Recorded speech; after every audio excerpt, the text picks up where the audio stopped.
रामकृष्णारी माऊली. आजच्या व्हिडिओमध्ये आपण ज्ञानेश्वरी अध्याय पहिला ओवी क्रमांक 206 ते 208चा अभ्यास करण्यात आलेला आहे.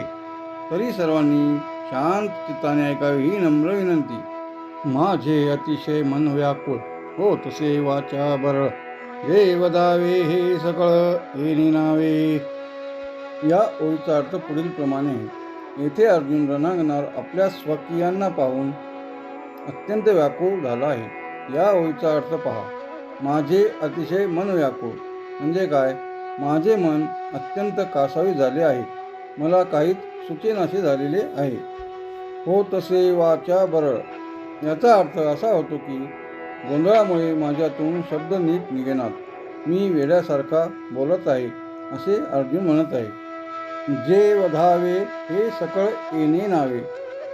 कारण ज्यांना मी मारले पाहिजे असे आपण म्हणता ते सर्व माझेच आप्तस्वकीय आहेत असे अर्जुन श्रीकृष्णाला म्हणतो.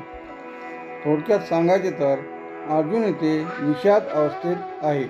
कर्तव्य आणि मोह यांच्यातील संघर्षाने त्याच्या मनाची स्थिती इतकी खालावली आहे की त्याचा स्वतःच्या वाणीवरही ताबा राहिलेला नाही. ही मानवी मनाची ती अवस्था आहे जिथे बुद्धी भावनेपुढे नतमस्तक होते. या कौरवा जरी वधावे तरी युधिष्ठिराधिक का न वधावे. हे एर एर आघवे गोत्रजामुचे. अर्जुन म्हणतो, जर मी या कौरवांचा वध करायचा ठरवले तर मग युधिष्ठिर वगैरे माझ्या भावंडांचा तरी का वध करू नये?